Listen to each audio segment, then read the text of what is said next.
Hey, everybody, welcome to another episode of Outside Looking In, the podcast series wherein I talk to 29 other people about 29 other teams while we also squish in Toronto Raptors subjects and topics into it so that we can get a consensus on what the league-wide people think of the Raptors and so you can know about every team in the league. And today, a very special episode, somebody who I've been, I guess, adjacent to for some time. I've done kind of a podcast together, kind of not with him before, but this is Bowser of Bowser to Bowser. Okay, he's a high school basketball coach. He created the Basketball Action Dictionary. He's a contributor for Peachtree Hoops. He's an X's and O's connoisseur on Twitter, but also online. Stay tuned for that. And he's here to talk about the Cleveland Cavaliers. Bows, how you doing, man? Doing great. I'm doing great. How are you?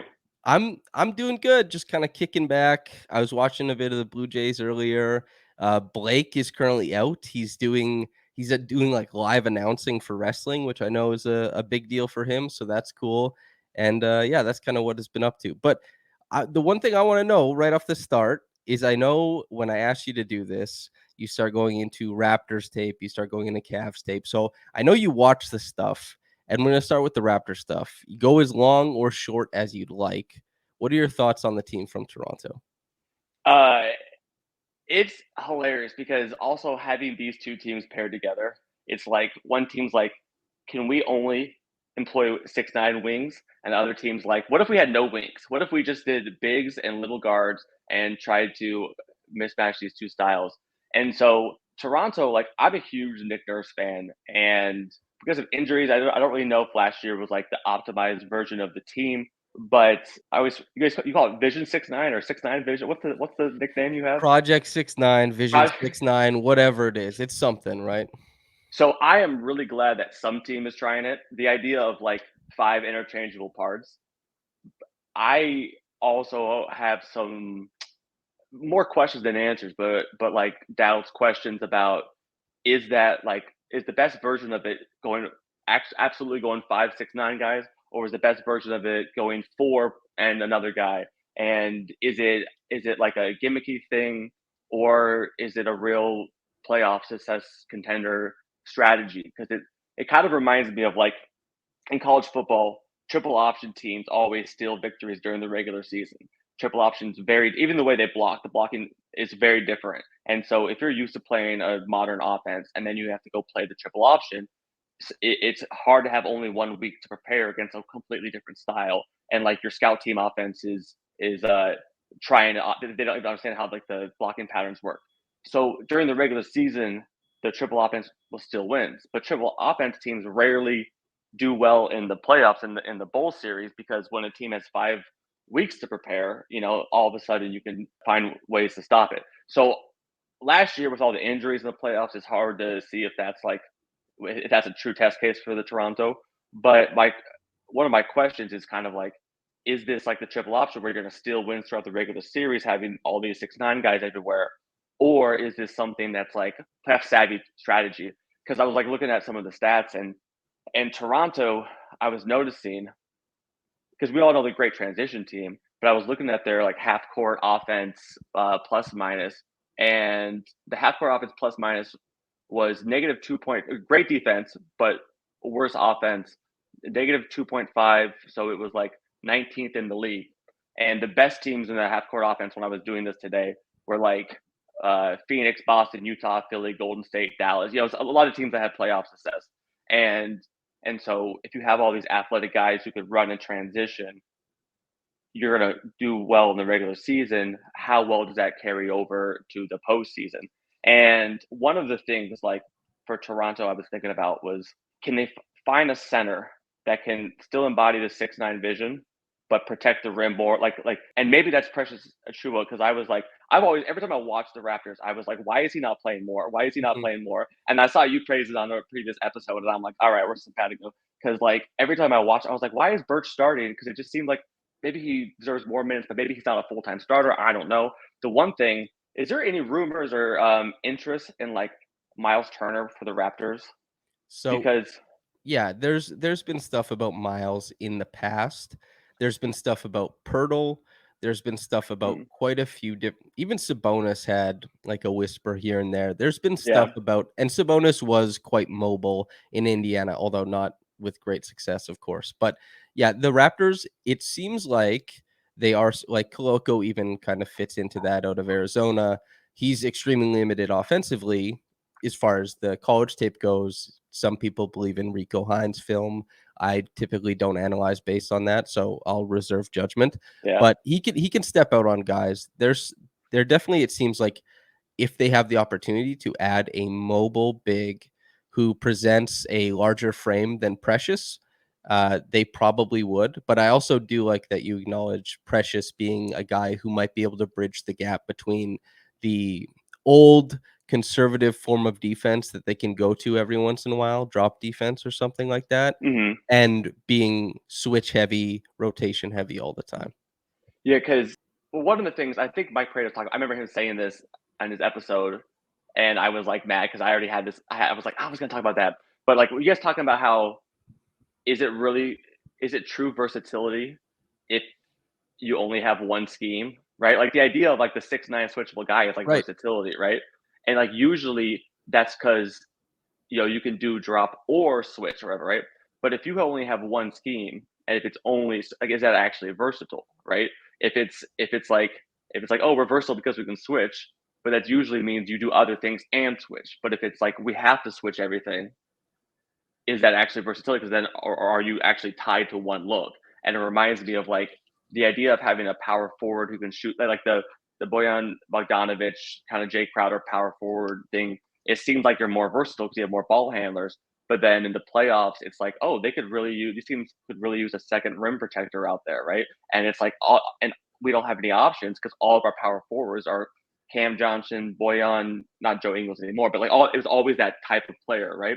And so I kind of think similarly with the Raptors is like the idea of the Vision 6'9" is like versatility, but is it really versatile if it's only one? Like you have to be aggressive and to use different schemes. Can you prevent like if you don't have good rim protection, can you make up for it with like some of Toronto's aggressive schemes and good on ball defenders and things like that to limit rim attempts in the first place? Toronto was like average, like I think 13th, whatever, at preventing rim attempts. So not great, but not bad.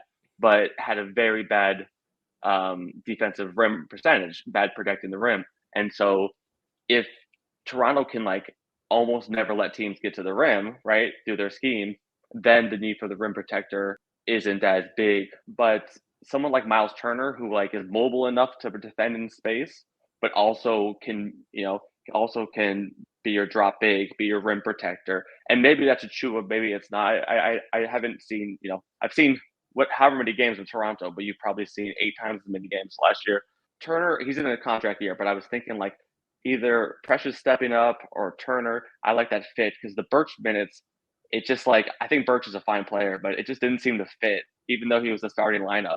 And there were so many games I watched where it was like that nominal starting position that a lot of teams do in the playoffs, where the guy's like, I'm going to play the first 5 minutes of both halves and then barely ever play again, like what the Mavs did with Dwight Powell and stuff like that. So a center who can defend space, but also be your drop big. And idea is we're not going to let them get to the rim at all. If that actually works, if Toronto was better at actually preventing rim attempts, I think there'd be less of a need. Oh, another one of my thoughts was I see a lot of people criticizing Nick Nurse as like he's not creative offensively enough. And it's funny to me because like 3 years ago, everyone was praising Nick Nurse's offense. You go to YouTube, it's like Nick Nurse 5-out, the Marcus Gasol and Kawhi Leonard kind of 5-out offense and everything like that. And it's funny how he went.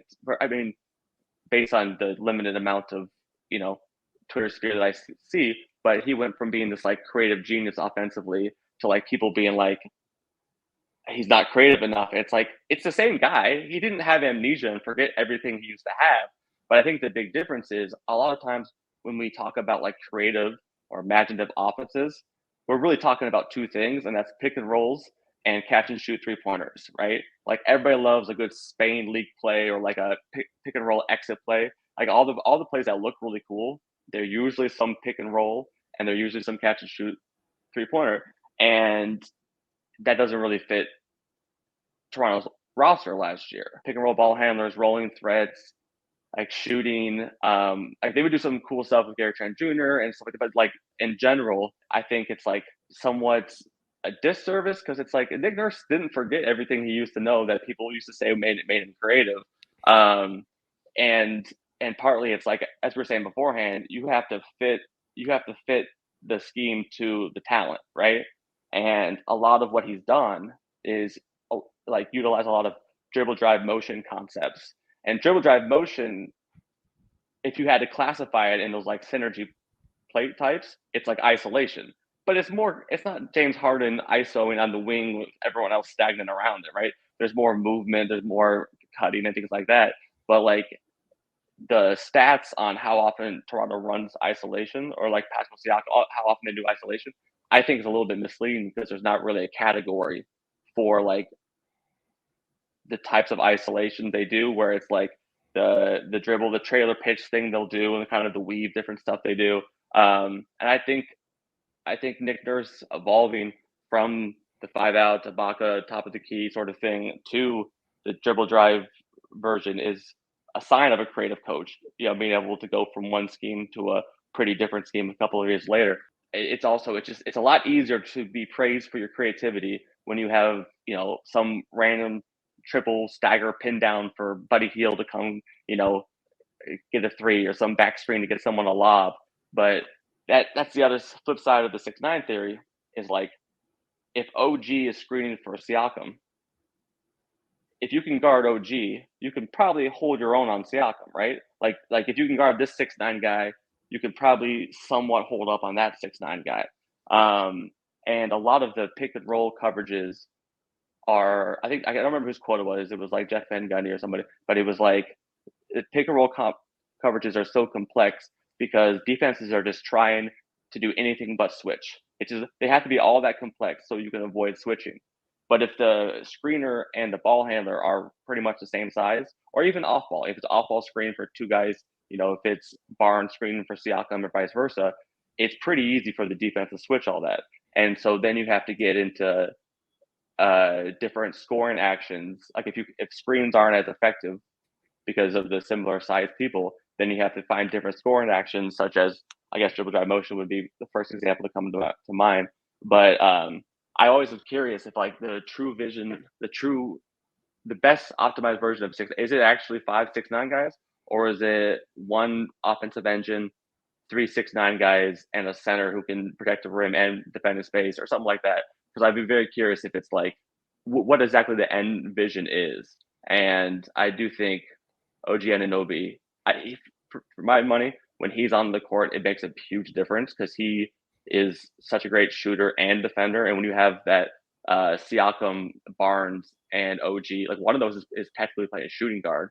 And so if you think about Cleveland, then you have Donovan Mitchell guarding some guy who's, you know, 9 inches taller than him. There's a lot of matchup problems that kind of go away if that third guy is not OG, but he's even if it's Boucher or whoever it would be. I've heard some people want to talk about trading OG, right? Well, let's we'll table that, and we can. Okay. So you've posed a few questions here. Yeah, so there's a few things. The first is what we talked about with Caitlin Cooper, is that, are the Raptors building this way because of market efficiencies and the guys like, you know, Justin Champagnie, Delano Banton? These are guys they put on the back end of their roster. They believe they can develop them better than other teams, i.e., they get more valuable players out of less valuable draft spots, and then, you know, you can do consolidation trades or whatever. It's a good way to build a team, you know, in concert with their developmental staff. Or are we looking at, you know, people who believe that the peak of basketball, as we currently understand it, is that you're not playing any short guys on the court? And Fred fits into it currently because he's really damn good. But, Mm-hmm. you know, maybe ideally they think, okay, you know what, this is what's going to happen. Eventually that's not going to be there. We're going to try and put as much length on the court, and then we're going to try and couple skill with that as we go. They want to lay the foundation of length and then add skill. Or do they just think length can do it all? We put enough long guys, we play a certain scheme defensively, we'll eventually find shortcuts within the scheme. It'll be like a top 5 defense year in, year out, kind of like college stuff, right? Like it's the Mhm. scheme will get us through it. Those are the lines of thought.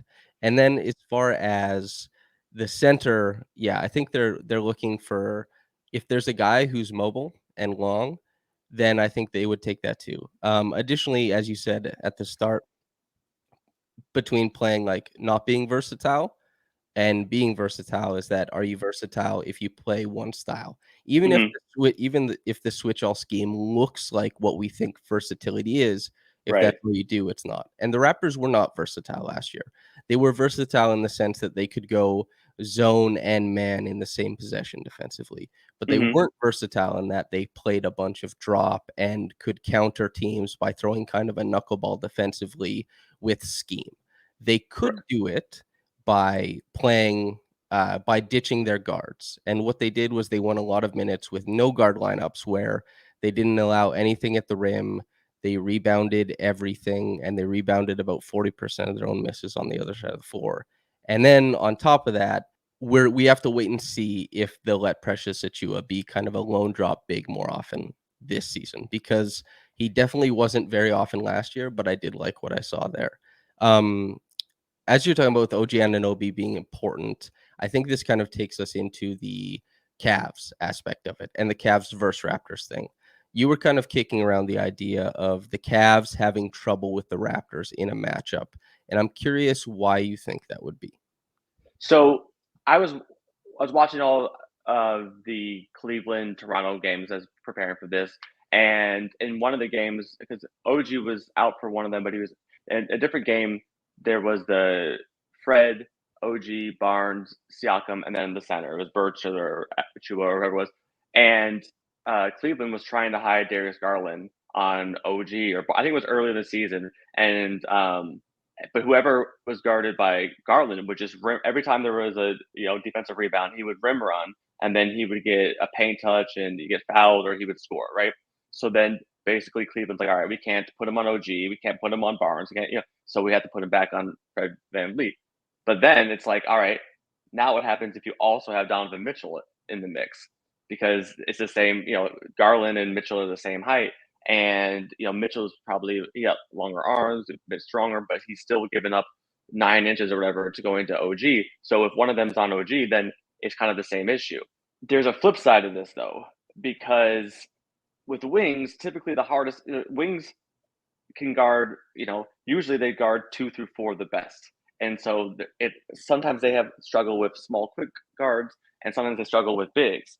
And so Cleveland's kind of done the opposite, and it's like we're gonna have 2 small, quick guards and 2 bigs. And so I know like Scottie's great at the point of attack, but like maybe Siakam doesn't want to run around the screens that Garland, all the staggers and off ball things that he'll do sometimes, right? And then Scottie, the clips I've seen are that he's been better. He seems to guard down better than up, right? Would you agree with that? Like he guards point guards better than centers. Scotty? Yeah. So I would actually I would disagree. So Oh, okay. with Pascal, Pascal's the guy you'll see if they're playing the Clippers, he'll be the one actually trailing Luke Kennard around like pin downs and all that kind of stuff. And Oh, Scotty, yeah, because Pascal's very, very liquid. yeah. And Scotty is he has really, he's long legs. So it's hard Hmm. for him to like turn hips and really kind of keep foot speed with guards and that kind of stuff. I think Scotty does better guarding up than he does guarding down. Although he is very, very excitable to take the guard matchups. Although Yeah. I think Raptors fans, most of them and all analysts would say that he struggled immensely with most on ball stuff this past season. Okay. Because I have a one clip. It's kind of one of the funny things about defense is that like certain clips stand out in your mind, but there's a reason I go to the guy who watched 82 Toronto games this year over my own opinion of watching like 15 or however many I saw. Because so if Scotty does struggle with doing that, but then there's Mitchell and Garland for him to guard, and then on the flip side, Mobley or Allen, they're both pretty tall, and if they can get good post position, maybe they can get an easy bucket. So it's sort of an interesting matchup to the hypothetical Cleveland Toronto series because there's obvious weaknesses going both ways, and maybe it's like a who blinks first. So So you know how the Raptors pull off of the corners as far as Yeah, in their defense? So what do you think about, like, Peel switching? How do you think that factors in? You know, when it comes to if Mitchell or Garland are headed downhill, the Raptors are bringing that guy up anyway, just shoot the guy to the corner off ball, and they're comfortable switching. I'm curious what you think of that. I am, as far as I know, the biggest proponent of pill switching. Probably after the guy who was the coach behind it. I think pill switching is like the biggest defensive trend that's about to hit, and it's going to be like the biggest defensive trend since the Phibbs's overload strong side zone. Um, I was rewatching the playoffs, and I was doing Seth Partnow's podcast, and I was like, wait a second, all these teams that are overachieving are peel switching, and all these teams that aren't are not. And it was like, this whole like the traditional trap in the box kind of thing is kind of designed for a 3 outs or 4 out offense. And then when you try to stretch it out to a 5 out, it's like the rotations are so much longer, and longer rotations are easier to mess up. And then peel switching is like the antithesis of that. And I absolutely love the idea of the peel switching. Like, I think almost every team should be looking into doing it. So some people are like, yeah, but you have to have your team has to have really good communication skills to pull off peel switching. And I'm like, yeah, but every defense has to have good communication skills. Like that's just like, if you don't have good communication skills, you're not going to have a good defense regardless of your scheme. And so I definitely saw a lot of it from Toronto last year, but not to the extent of some of the other teams. Mhm. Yeah, and I saw a lot more like nexting, a lot more of things like that, which I didn't always love the nexting because it just seemed like sometimes it would work and then sometimes it would just give up an easy bucket. I remember a game against Detroit, and a few clips where it's like this time, for some reason, I often did OG do the most nexting. For some reason, I like no, maybe I just noticed him doing it the most. Um, he's positioned at the top a lot relative to Yeah, the other wings, so you probably would have seen it quite a bit from him, yeah. yeah. So I was like, maybe let's pump the brakes on the next thing and go more in the peel switching. But what are your thoughts on it? I think that's the particularly against the Cavs, and we're gonna get to see this opening night, which rocks.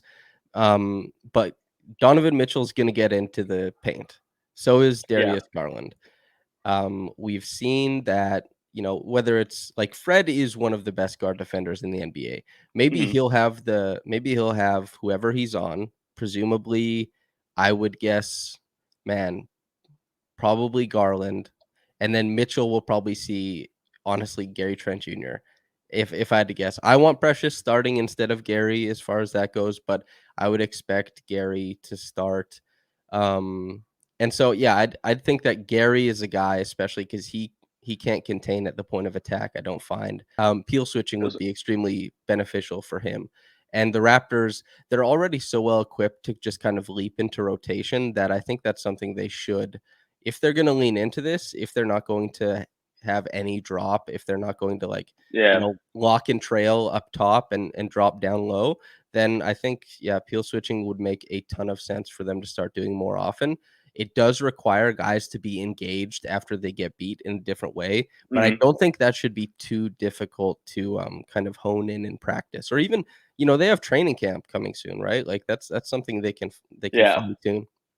And it's kind of funny because it's like I remember some people would defend Rudy Gobert by saying like, "Oh, there's so many poor defenders around him," and then and I was always like, "Yeah, that makes sense." But then I was like watching Dallas, and I was like, Dallas has Brunson, Luka Doncic, Bertans out here on the court. The same. It was like how come like other teams is like, oh, you can't play two bad defenders, but Dallas is playing like four bad defenders at a time, and they're almost making the NBA finals. And it's like, well, they're pill switching.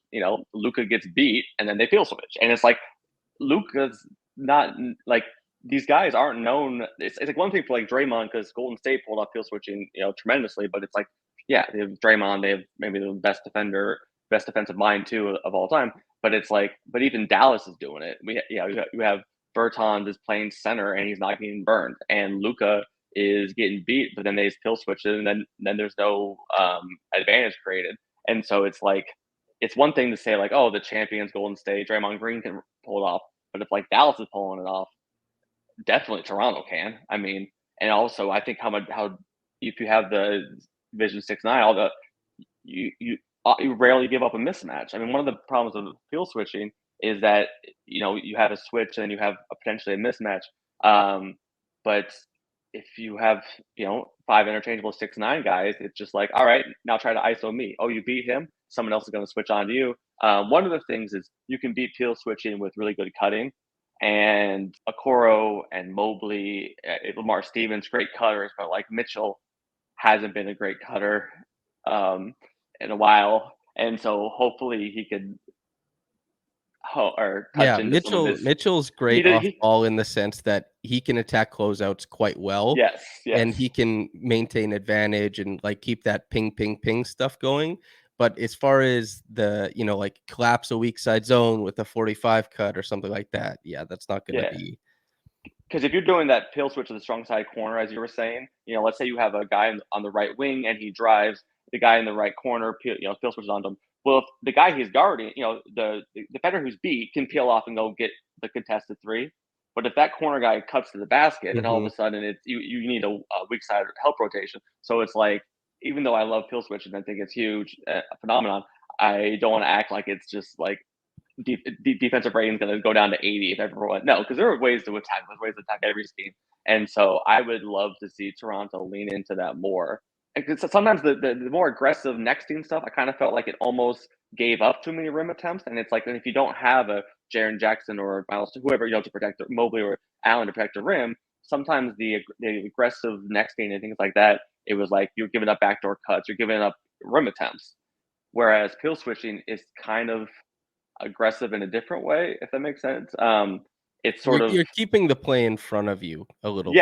yeah, and that's the goal of, like, if we're not gonna have a elite rim protector, let's at least prevent people from getting the rim in the first place. Yeah. Um, Like, you catch up to different parts of the court, and I think that's, like, the big appeal. But, like, Jared Allen, let's go on to that because the Raptors don't necessarily have the personnel to stop Donovan and Darius from the point of attack, but they do have the mhm, personnel to kind of climb through rotation to get back into things. mhm. As we discussed, the Raptors have size in the middle of the court to give the Cavs fits. But as far as Allen and Mobley, what do you think happens with those two guys against the Raptors? I was actually surprised you said Gary Trent Jr. was gonna start. So let me hear your starting lineup, or what you think is gonna happen, because it was a bit Sure. different from what I was expecting you to say. Sure. I want Precious starting, but I don't think that's going to happen, unfortunately. What I think is going to happen is that you'll have Fred at point guard, Gary at the two, OG at the three, Pascal at the five, and Scotty at the four. And Okay. the OG, Scotty, and Pascal will rotate assignments based on necessity in the front. Like, they'll rotate those front courts Right. defensive assignments, I think. So, as you were saying earlier, Pascal's so who would you have? Let's say it's. Well, I mean, Cleveland's starting lineup. Four of it's pretty easy. If you have Mobley, Allen, Garland, and Mitchell, but whoever the small forward is, it kind of doesn't matter for lineup. But who would you have on Allen and Mobley in that situation? I think I would start with, Pascal on Allen, and Hmm. I would start with OG on Mobley. What Yeah, I what like that. might happen, though, is because is Pascal led the NBA in closeouts last year, and it's because the Raptors typically like to leave him in rover because there was a lot of rotational mistakes, and so Hmm. Pascal is the guy who shoots the gap when something blows up for the Raptors. And so Yeah. what they might do is Pascal might be on a Coro so that he can hang around. But I assume whichever of OG, Pascal, or Scotty draws the Okoro assignment, that guy's gonna be hanging out with the two bigs anyway. Yeah, Okoro is not a great matchup against. I love Isaac Okoro. I loved him since Auburn days, and he's not a great matchup against Toronto. And I would, if I was coaching, I would probably go more Levert and Osman at those, or even Dean Wade, to basically to prevent that from happening. Because Okoro kind of, hopefully his shot keeps getting better. It was getting better toward the end of last season, but sometimes it's like, all right, it's better over a month, but is that going to last? Is that going to continue? Stuff like that. And if his shot's not better, then yeah, it's not a good. Toronto's not a good matchup because there's too many rangy or ring? Oh, too many Range. long rangy. Yeah, Too rangy. for some reason I couldn't remember how to pronounce that word. Too many long-armed mobile defenders who, like, if you're not a great shooter, he can. Because I think Okoro had like one game against Toronto. I think he made like 3 threes because it was left open. But like sometimes you make 3 threes and sometimes you make 0 threes, and that's a huge difference in the outcome of the game. Um, and so if he's making the shots, it's very different. But if he's not making the shots, then you just very much crowd the paint because it's already not a lot of spacing. If you have Allen and Mobley together, there's not very a lot of spacing to begin with. And like last year, Okoro was way better at shooting guard than at small forward. So when he's at shooting guard, if he's next to Garland or Rubio, that kind of fit him a lot better than him being small forward. Because then you have him at small forward, Mobley at power forward, Allen at center. It's like not a lot of shooting to go around. And I which think is I think that matchup is very bad for Mobley and very good for Allen. I think that Mobley would have a lot of trouble with either one of probably Scottie or OG, and especially OG. Like OG's really really. strong. Yeah, Would he OG's have problem offensively or defensively? offensively. I don't see any problems for Mobley Okay. defensively. That dude, yeah. Yeah. Offensively, I think Mobley would have trouble with OG a lot just because he probably couldn't get to many spots on the floor because the Oh, just strength. that's wrong. Yeah. Yeah, and because, it's tough to maneuver. But Allen will probably eat anybody for breakfast that is sitting opposite of him. So that'd be really interesting to watch out for as far as that goes. And I also was thinking if you don't have Gary Trent Jr. and Fred VanVleet both, if only Fred's on there, and instead you have whatever Barnes playing the two and all the Barnes, OG, Siakam, and then whatever center Birch or I don't I Thaddeus don't or think it'll be Birch this year. I think Birch is probably not seeing the court very often this that's year. what I was wondering about last year. Yeah, me But too, man. it was sort of like it was just like we all see this. Doesn't Nick Nurse see it? It's like he's a very smart coach. But yeah, that matchup. But then again, if Mobley is maybe the fourth option, that offensively, and so if a matchup's not so good for him, it's sort of like his defense is still out there, and then you have Mitchell and Garland and Allen to be it because OG is one of the better prototypes of for how I would defend Mobley. And you were saying Mobley doesn't have any problems defensively. I think the one thing Mobley is worse at defensively right now is like big, powerful wings who can get into his body. Like Yeah. I like It's kind of funny. Like Mobley, I think I'd rather have guarding a guard or a center than like a Siakam, like a Right, big, right. strong wing, because sometimes they can get into his body. Like he can lock up Damian Lillard and he can defend Joel Embiid better than he can do because he has those high hips and he's still pretty slight of frame. So I don't know if that's going to be his entire career as he gains weight and gets stronger. But I actually don't like him guarding Siakam for extended minutes. Like he had some highlights, but also he had some times where Siakam kind of just like Yeah. basically hip thrust him out of the paint and then got a lay in. But yeah, it's an interesting matchup because if I was Toronto, I would have Gary Trent coming off the bench, and then I would actually have because who would if you have Siakam at center, you'd have him on Allen, OG on Mobley, and then Barnes. Would you have Barnes on the small forward, or would you put Barnes on one of the guards? I put Barnes now. If Barnes is asking Nurse, like, "Hey, let me guard Donovan," maybe because Nurse has kind of acquiesced to Barnes's asks before, but I Mm-hmm. I would I would put Barnes on the small forward is what I would do. Even if it's a shooter, even if it's Osman instead of Okoro. Yes, because by the end of the season, now this is us picking up different things, you and I, but by the end of the season, I thought that Scottie's off-ball defense has actually gotten quite good. Okay. So I think that regardless, Osman, there's some on-ball actions he does, of course, but I Mm-hmm. think that you're still mostly operating in an off-ball capacity, which I Yeah. think is Scottie's strength defensively. After a summer, who knows? How Nurse and co want to use him, how he wants to be utilized, who knows? But that's what Samson Folk, the coach, would do. Nice. So outside of the Raptors, then the Cavs exist as just a team out in the Eastern Conference with four, perhaps all stars locked up under 25. Mhm. Is this a team as you said, they are built completely different than the Raptors? The Raptors are Right. the deity of wing. Right. It's like they're at the altar of the wing, and the Cavs said no, not a single one of you. And I'm curious, do you think that makeup, maybe as you kind of talked to at the start of the podcast, the triple read option, Oh. do they have a viable answer to regular season wins and playoff wins, do you find, in Cleveland? Uh, I think so, yes, because one of it is like when the playoffs slow down.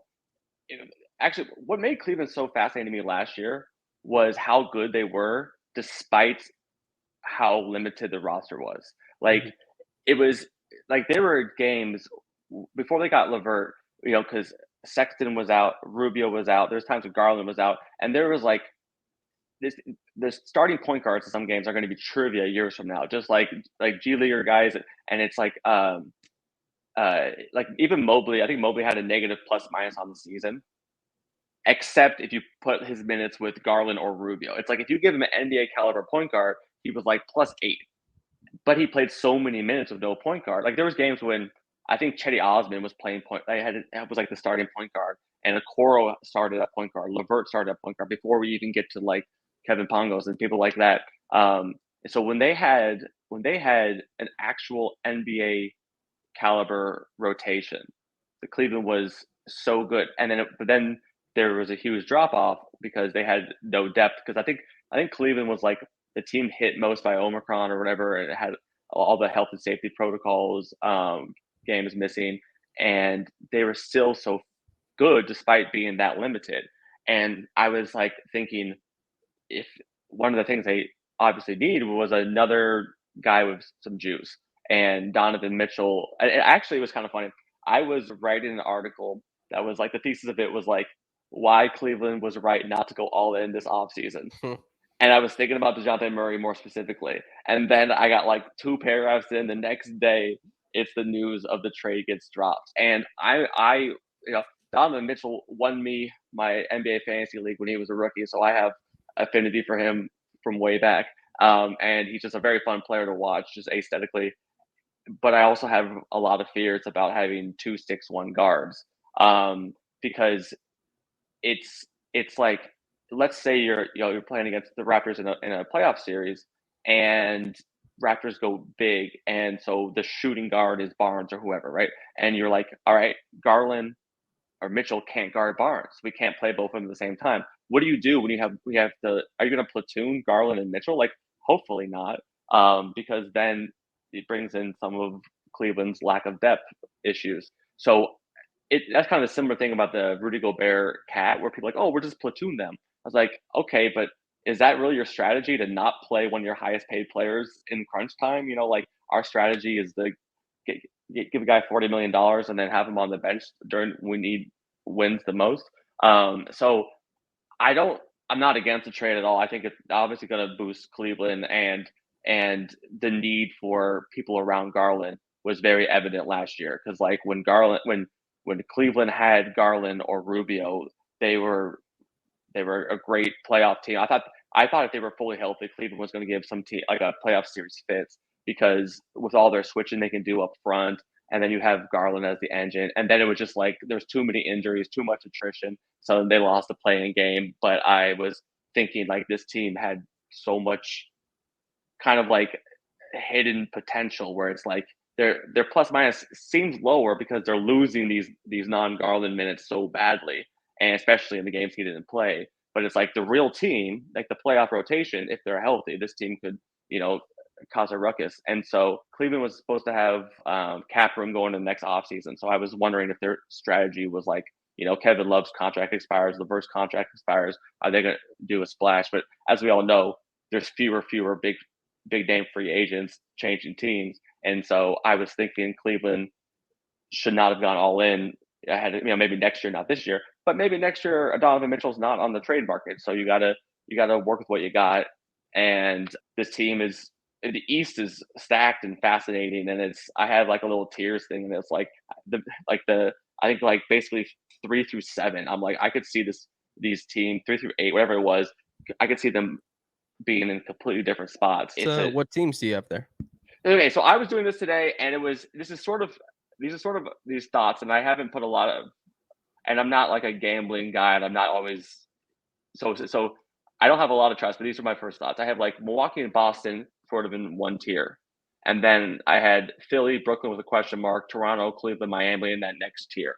Like it was like contenders, playoffs, and then Atlanta, Chicago as like a step below them, and then Charlotte, New York, Washington as compete. Maybe they make the 7th seed, maybe they're fighting for the playoff, and then there's the Indiana, Detroit, Orlando, sort of rebuilding teams. But it was because like it's like Miami, they were weird last year. They led the Eastern Conference, but also, um, they had like similar depth issues. Like some of their playoff rosters, it was like this is amazing how well they're doing with these injuries and the combinations. But I could see like that second tier, the Philly, Brooklyn, Toronto, Cleveland, Miami. I could see any of those being third or even second or first, or I could see them, 7th seed, 8th seed, because mathematically it's going to happen to somebody. So I don't know what's going to happen. But is that similar to what your tiers are? Yeah, I think I Miami, I wasn't doing any introspection into what I thought of Miami, and I was kind of mentioning them in the contender status, but over the past couple days, I was like, "Oh yeah, I don't think that's a contender." Yeah. So Philly, I would have in not the question mark though. Brooklyn, I would have in question mark, but Philly would join Boston and Milwaukee, in my opinion. But as far as the teams that I think they're fundamentally the same tiers. There's like very little quibbles. Yeah, Uh, I think with Philly was Harden because I was like if Harden's Harden, then 100% he's a contender. But if he's getting older and right. older, so he was the biggest reason that I dropped them down. But I have them as the head of tier 2. But basically it's because I'm uncertain how much juice Harden's Mhm. going to have. And do you have a prediction on where Toronto's going to end up end of the season? Not really. I d I hate predictions just because Yeah. well, I'm it's the same as you, right? Probably it's that I do analysis, so, like, I really appreciate people who can once the game happens, they can break down what happens. Uh, the prediction stuff, I feel like it's just a lot of people saying stuff, and, Right. so I typically just try and stick to the analysis, but I think that they'll be a better team this year. I can't say for sure if they'll be better or equal to the 5th seed, which they were last year, because the East is Hmm. going to be, really, really competitive. It's the wild, wild East, as it were. But to focus this a little bit more, you're the X's and O's guys. For anybody listening, the Basketball Action Dictionary is a truly one of the best resources out there for basketball. You can go and you can find all the different names, synonyms for what a play is called. You can find what it looks like. It's tireless work. It's an invaluable resource, and you're the guy who did that. You're the creator of it, and that puts you in a unique position as a guy who recognizes on the court when set plays, when set actions are being called. And so I wanted to ask you, since you've seen both these teams, do they have any overlap in play calls, or at least, I guess, driving forces of what they like to do offensively? I almost feel like yes, they both use some horn sets, but I was like I think they probably have the most dissimilar offensive schemes. And I was talking about like the dribble drive stuff of like, hey, we're gonna have our power forward running point guard and all these things, and versus it's like, all right, we're gonna have a Darius Garland pick and roll with Jared Allen. It goes from a high low lob to Mobley. It just is like almost completely different. And it'll be I'll be curious to see when you have like Mitchell added to it next year. because are they going to do some of the more things that Toronto's done, sort of the more democratic like ball handling things? Because one thing, Garland is great off the ball, but I remember, but sometimes he would give up the ball and then he'd go run off a stagger. But then whoever he gave up the ball to would, I think one time Scottie Barnes like stripped it from Shady Osmond, and so Garland didn't even get a chance to go off his off ball action because there was a turnover, and then Barnes went in for a layup, and it was like, well, that's why Cleveland needs. I guess Osmond's a good guy, but he's a good player. He's a rotation player, but he's not like your secondary ball handler. And so I wonder how they're going to use Mitchell. Will it be more like the Utah, Toronto schemes where you have different chances to use the ball, but also you have Donovan Mitchell running a pick and roll on this side, and I could see a lot of second side actions with Darius Garland. But that's sort of the opposite of Toronto. Like a lot of pick and rolls, a lot of post touches. I was like wondering if you're going to ask me that question, and I was like, I can probably think of some ATOs that are similar, but in terms of like what the scheme looks like, it just seems very different. Well, I feel like this is a unique opportunity to investigate, as you said earlier with the creativity question about Nick Yeah, Nurse. And so I'm one of the people who has questioned Nick was I Nurse's dissing you? offense. No, no, no, Oh, no. It's not a diss. okay, We're talking yeah. basketball. There's room for disagreement. So Mhm. I've been one of the people who has questioned the offensive creativity. However, I was never one of the people saying that his offense was creative in 2019 either. Yeah. So I I attribute a lot of the fluidity of the early Raptors offense to Kyle Lowry. He's a Yeah. really great offensive quarterback. I also think that the Raptors, they are ill prepared oftentimes for second side action. They are under designed as far as when they have leverage on the court, what Mhm. they're doing on the weak side. And I Mhm. think that Nick Nurse, for the most part, needs to scheme in more stuff for what they're doing.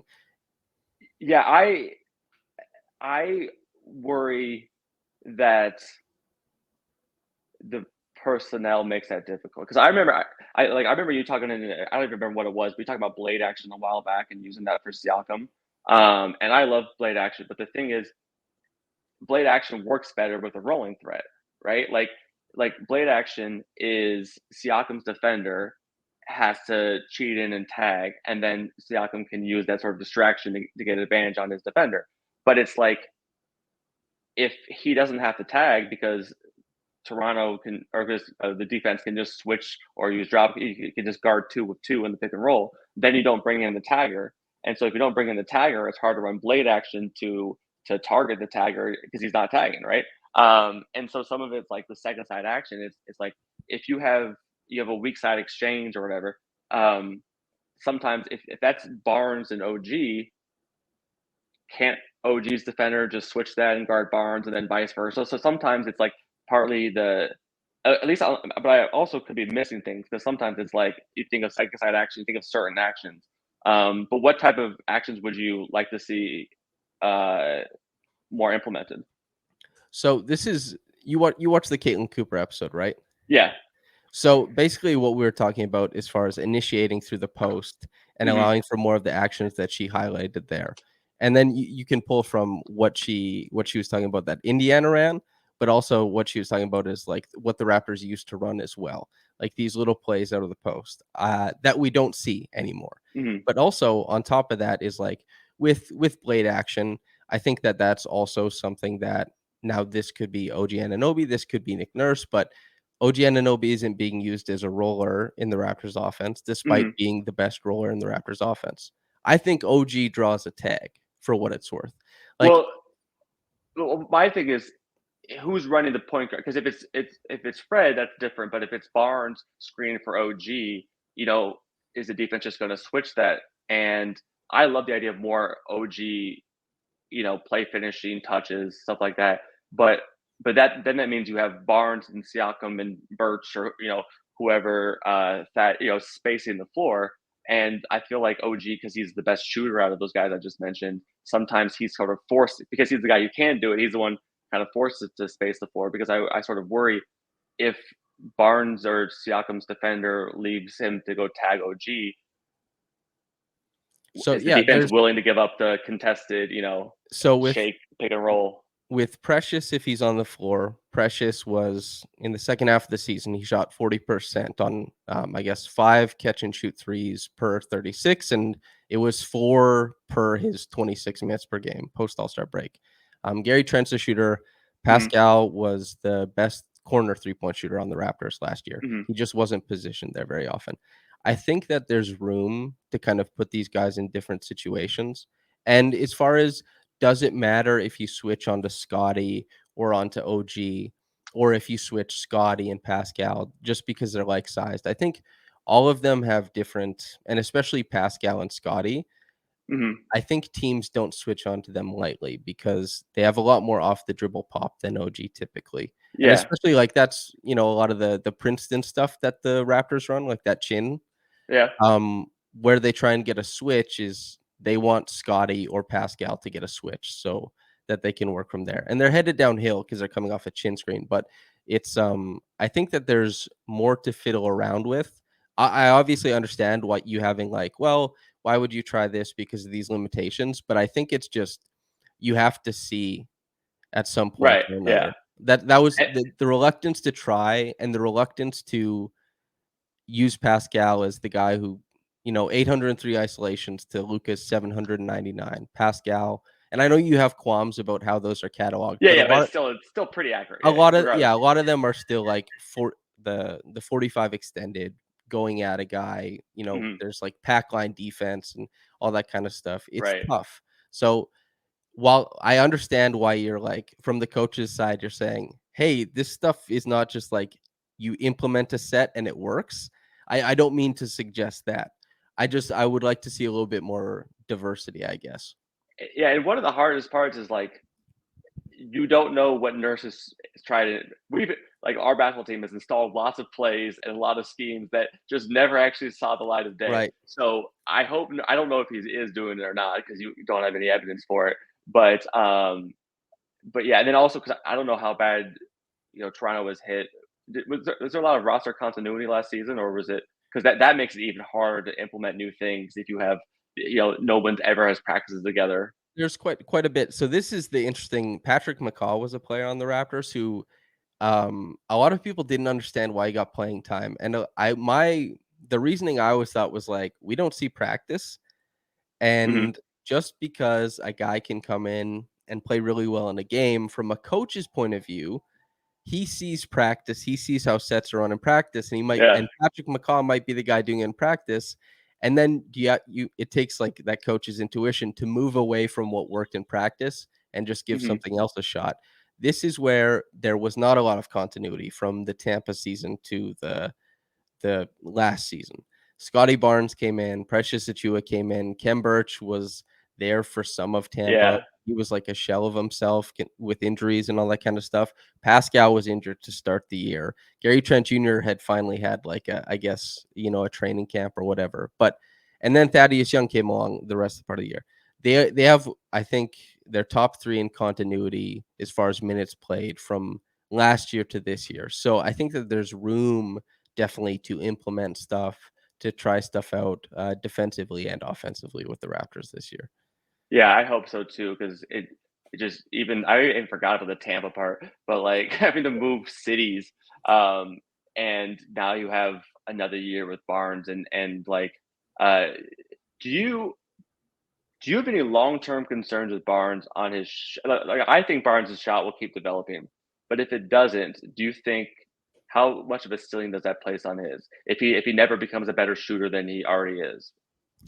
Yeah, it puts a ceiling on the roster probably, Mhm, and it puts a ceiling on his game, obviously, because, eh, he can get to where like we see it with Pascal currently. Pascal's an all NBA player, but if Pascal hits his catch and shoot above the break threes more often, like mhm, when in the fourth quarter, right? The ball comes to him, it's like side top, it's in his hands, and there's a three to be made. If he shoots like 27% on those again, that's really bad news for his game. That's bad news for the Raptors. And it also affects, we talked about earlier, how they can configure the offense. mhm. Scotty will run into all that kind of stuff and he won't have the same type of creation stuff that Pascal has for a long time. And he's also not nearly as good as Pascal on defense. So Scottie being as confident in his own growth and his own ability to like input immediately, like he'll do it in practice and he'll do it in the next game. It's not like a Yeah, player who's doing like, 3 months of practice, then it comes out. Scottie will try it, then he'll figure it out. So I think we're going to get the feedback early, and I'm positive in it the same way you are. But I do think that if it never came along, if he was just like a sub 33-point shooter for the rest of his career, that would really, really mitigate what type of player he probably wants to become and what the franchise wants him to become.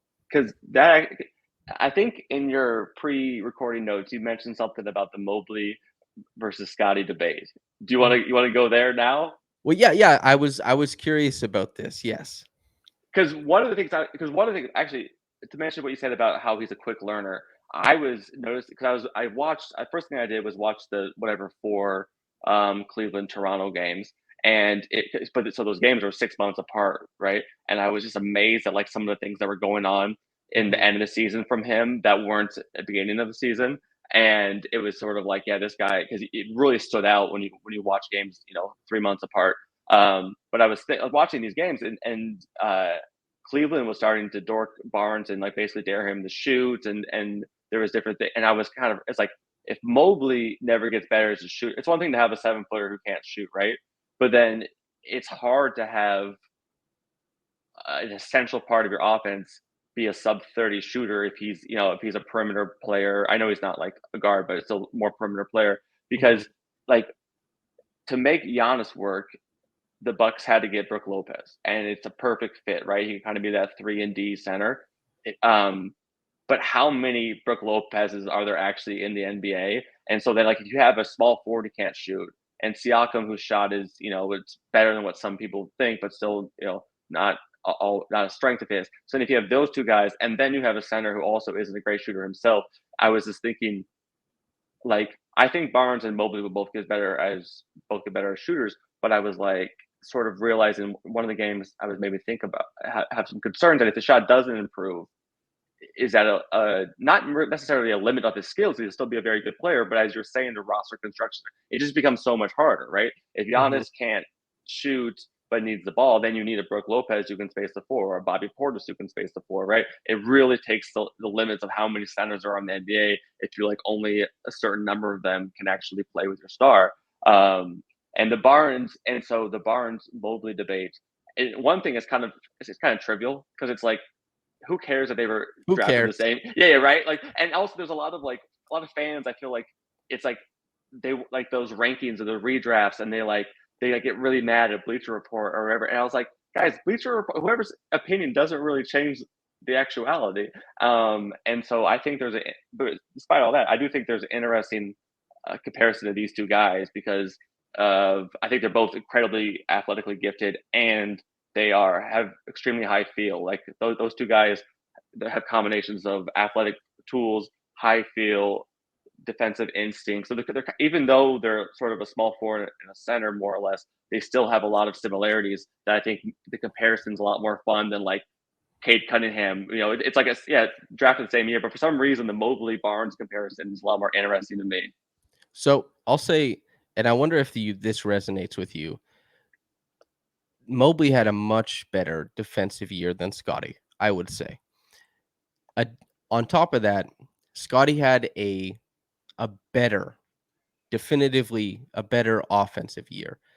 The type of offense that Scottie was providing at the NBA level is like a floor. Scottie was providing isolation offense against weaker defenders in starting lineups and Mm-hmm. also did not get doubled that often. That is not the recipe for success for a star. And that's what I mean by floor. Like Scottie had a better offensive season than Mobley, but the offensive season Scottie provided does not guarantee stardom. Although it should be for a lot of people say, okay, he has something to build on here, and he Mm-hmm. certainly could be headed for stardom. But if Scottie replicates everything he did in his rookie year, that does not drive an offense. That's Yeah. that's that's the type of thing. And Mobley, while he definitely did not do as much as Scottie offensively, he has an easier fit into an offense, and that kind of leans Yeah. into the shooting thing because he's just so Right. much bigger. Like, and also maybe this becomes a little bit different if, Fred gets a little bit better at seeing guys on lobs on the pick and roll, especially if Scotty develops pretty good screen craft or anything like that. There's a million developments either player could make. But as Hmm. far as their rookie seasons, that was my takeaway. And so I didn't really care who won rookie of the year. I Right. mean, Right. it it It's was trivia at the end of the day, right? yeah, it was cool for those players, obviously. Like Scotty personally, it was a big Yeah. deal. For Evan, it would have been a big deal too. But yeah, I think that how they develop is definitely the way more interesting question for both Yes. these guys. And we're gonna get a front row seat probably to some possessions against each other, and we can see the seeds of some more developments as they work against each other, probably on October 19th. Yes. And so you were saying kind of a lot of what I was thinking about Barnes, where I'm like, is he really a star or is he going to be like the greatest role player of all time? Not a role player. That's seems like a disservice, but like, is he the offensive engine? Everything is he the guy you build an offense around, or is he like the Yeah, do it yeah, it's all like on you steroids, like the can you be a best? star without being an offensive engine? And, like, there's different that's like the superstar versus star or whatever, right? Mhm. It's interesting to think about when I wrote that big piece on Scotty where I went through all of his possessions, my biggest takeaway was, like, at the very least, this guy can score in isolation. Mhm. Against, we saw a lot of different players he scored in isolation against, and he has a very unique, as you said, phenomenal athlete in unique ways and great feel.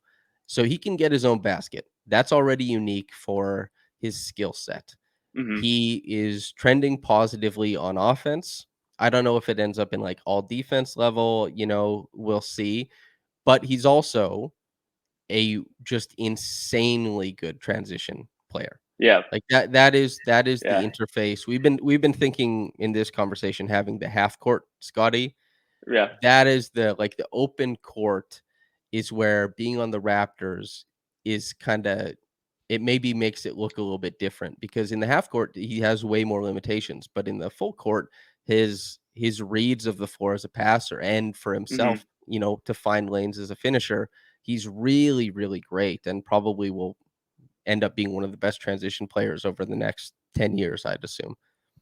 That's yeah, because there's a lot of thoughts that I had on it, and I remember you at one point last year, you're making a case. I don't remember what it was on, but you're making a case for his rookie of the year, and I was a little bit like, oh my, I was like, well, I trust Samson, and I was saying, like, this is the argument you would make mhm. if you wanted to argue that Scotty was Rookie of the Year. However, between, like, Cade, Mobley, and Scotty, I did not care. I was fine with any of them. Yeah, yeah. I and I could totally understand if Cade has the biggest probable growth, but I feel like Evan Mobley's potential of like his self creation, his like self created buckets last year as a rookie was like higher than Anthony Davis's highest season or something like that. And his handles is like good. It's like good for a 7 footer, but still kind of sloppy. And the shot is like again like good for but there's still kind of a hitch to it. And so it's like if he can refine his ball handling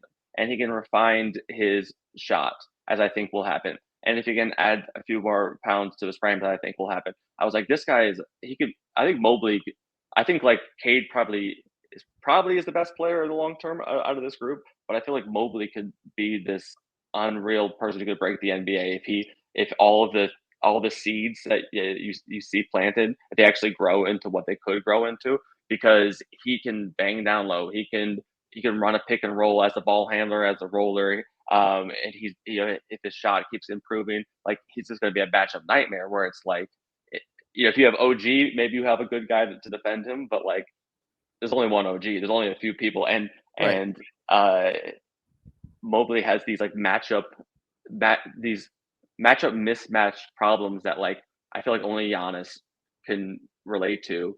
If Mobley keeps continuing in the way as I think he will be, because I'm very very high on his future, but he did seem to hit the rookie wall last year, and I was like, okay, Barnes, yeah, I'm fine with Barnes getting in the rookie of the year, but I'm very curious to watch those two in particular, how they develop and how they compare to each other. This is classic scouting because when we think about it, it's that Mobley running snug pick and roll at USC is Hmm. an insanely that's very, very high on the list of like what do what do bigs do in college? Typically not run snug pick and roll. And No. Mobley is like what tools does he have available to develop that Hmm. seem like they could develop?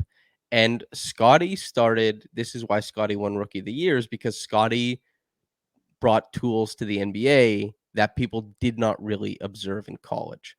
And so Yeah. all those and Mobley didn't start developing tools that people thought would start developing.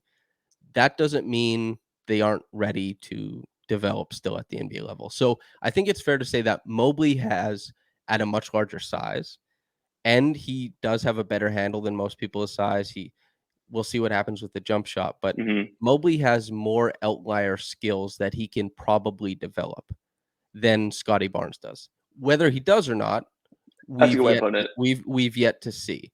But Scottie currently has developed a few more skills offensively, Mobley a few more skills defensively. And so if you're weighing upsides, Hmm. most front offices are probably still taking Mobley.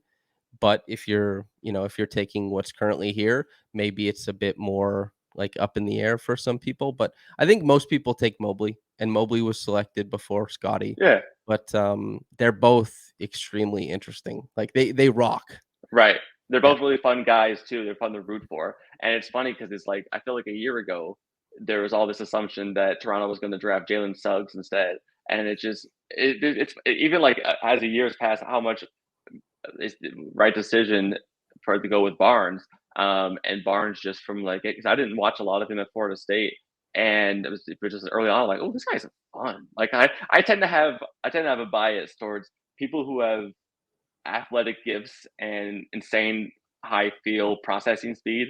And Mobley and Barnes is immediately I'm like, all right, those are my type of guys. Like those type of guys, you can just see them like mentally react so much faster, but also they're physically faster and longer and everything, so they can get to the rebounds and they can do the other stuff that's so amazing. And it's like I would think any like even if it's like you compare like any team's happy with either player, right? It's not sort of there's not a huge drop off either way. For long term, it's Barnes. I think is gonna have a fascinating fit. I just have fits good. Fits a good word to bring up because like, my biggest concern is not like how well does he fit if his jumper doesn't keep improving, things like that. Because it's like when you think about it, every power forward like you can think of Giannis, Julius Randle, everyone you can think of, John Collins, they would be best optimized with like a Miles Turner, Brook Lopez, 3-and-D center, right? But the idea of like roster building is like it's not about optimizing one player; it's about optimizing the team. And so if you have a Zion, it's like all right, but then you need to make up for it elsewhere. So with Mobley, he can I think soon will be able to be a full time center if he wants to be. And it's a lot easier to fit in a 7 footer with a shaky outside shot than it is a 6'8" guy, as Philly has found out. But it doesn't mean I think people over index just with raw shooting ability sometimes. Like Barnes' ability to be effective even without a reliable shot is a good sign because it's like once he add the shot, he can be this effective with his defender sagging off. He can be this effective with his guy, giving up a lot of gap. But when he gets that shot ready and he has all the counters already built in, I think he could be a very scary player for a long time. And it sometimes I see like Cleveland and Toronto fans like arguing like in a negative way of where it's like you like seeing the hometown pride, but sometimes it's like you can be happy with what you have and I hope Cleveland fans are able to enjoy Scottie Barnes' play and vice versa, right? Like even though it's fun to have these like mental debates, at the end of the day, it's like don't let your affinity for one guy keep you from appreciating any other player in the league. Yeah, well, it's in this conversation, you and I, we like both players, obviously, Yeah. and the point isn't to. I think most people would the type of arguments I like to make is probably that if I'm going to argue a player is better than the other, I'm going to argue it by saying how good the one player is, Yeah. rather than trying to, through lineup data or through something else, delegitimize the other player. Mhm. And I think with Twitter and the way that fan bases discuss things, delegitimizing players is one of the favorite pastimes of Twitter fan base and stuff like that. So, as far as the hopefulness of the Mobley and Scottie dialogue ending or being friendly, I don't think we're gonna get there, man. I think it was you and I here and, some other people somewhere, but largely I think that the Mobley and Scotty thing is gonna be as contentious as ever, I'm sure. Maybe one day our children or our children's children will be able Yeah, to debate these two and do it in a friendly manner. But for yeah, now, we'll have to be the change we want to see in the world. yeah, exactly. Um, as far as the Cavs and Raptors, is there anything you wanna say, parting shots before we get out of here? Um, let's see, because I have some of my notes. Let me get. One of my things is Siakam at center. How much do you love Siakam at center? Because you I mentioned him as hate the it. starting center. You hate it, I okay? hate it. Because I was even looking at it, and it was like getting killed on the glass, and like the plus, like clearing the glass and stuff that they do like as position, but Mhm. they would put like Boucher or Thaddeus Young as the power forward. In my opinion, they kind of are more of a center kind of than Siakam. And so I was looking at the minutes when there wasn't a center or Thaddeus Young or Boucher, and it was like -2. It went all the way down of like when Siakam, it has to be this like the only like center out there. And Thaddeus Young was great. When you have pressure to shoot, it works so much better. But you mentioned him being the starting center on day one, and I was like, oh, that Yeah, I seems to think that's be gonna happen, but I don't agree with it. okay. That makes a lot of sense because yeah, I was like it killed on the glass, and as you're saying, Siakam's such a great defender in space, and but if he has to guard Embiid or Sabonis or whatever center, that sort of takes a one of your best defensive weapons, and he still can do it, but you probably are leaving points on the table, not having him use his But it's mobility also and you're asking a guy like Siakam who's, maybe his usage won't be as high next year as it was for the long stretch where Fred was injured, but mhm. he's going to be creating a lot offensively. And if you're gonna ask him to go to battle against the center and do that, I hope they start Precious. I don't think they will, but man, I hope they do. Same here. I was every time and like as you were saying, like the 40% on his catch and shoot three. I felt like every time he was open, it was every game, the Atlanta game, the Cleveland games. I was just like, oh, another three. Yep, he makes it. Also, It just felt automatic. you watched Precious play against Atlanta, so you saw the pump, the drop The dribble, and the the dunk hammer. Like, over he Okongwu, I think it was. yeah, he's Yeah, capable, like, Precious is really good putting the ball down.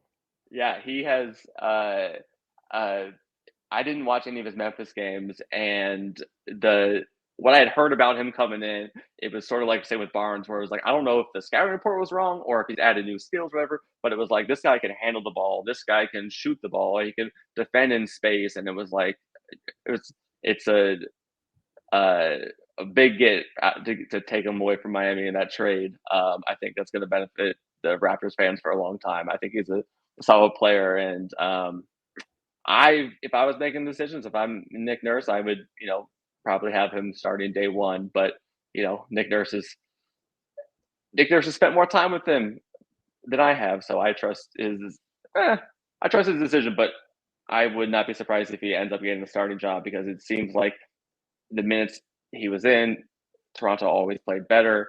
Siakam got to move the power forward, but also he brought some spacing, he brought some uh, added ball handling, which from the center position, and then he's dunking on a Kongwu, which is not very easy to do. And it was like I was like, is he always making these threes? I like looked up the percentages at some point, and it's like wow, it just felt like every single time he was open, he was making threes, which would be a huge internal development for Toronto to do that because he'd be a great pairing for like Siakam and Barnes. The long term fit I think is very interesting. Yeah, that is one of the big keys.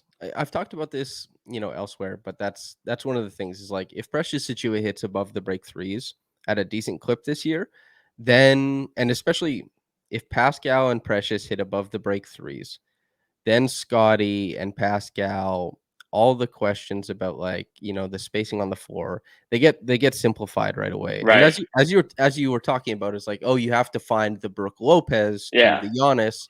If Precious Achua reliably hits threes and he's really good, he's been really good in drop, but it's been in low usage. Like you watched the Atlanta game, Hmm. obviously, where Precious was in drop and then Atlanta stopped using the pick and roll. Hmm. They started ISOing trade. And it wasn't because of the point of attack defense. It wasn't Gary or Fred doing that. It was Precious was playing really great drop defense and we're at the level or hedge or whatever, right? And if they let Precious play more of that prototypical five and they find that it works, then Precious and Scotty is like, that's it. Like, Yeah. that's the future is because those 2 guys make each other tenable on both Hmm. sides of the floor. That's a very interesting long-term development for the Raptors, definitely. Yeah, and he gives you like, and if he can do the because he's got like some wingspan, but not like crazy wingspan, right? He's got like a plus three He's wingspan. Yeah, I think it's a pretty good plus wingspan, I believe. I Yeah, don't because know he's if like it's he's also like 6'10", right? He's or he's 6'9", he's or 6'9", I think, yeah. The yeah, true vision.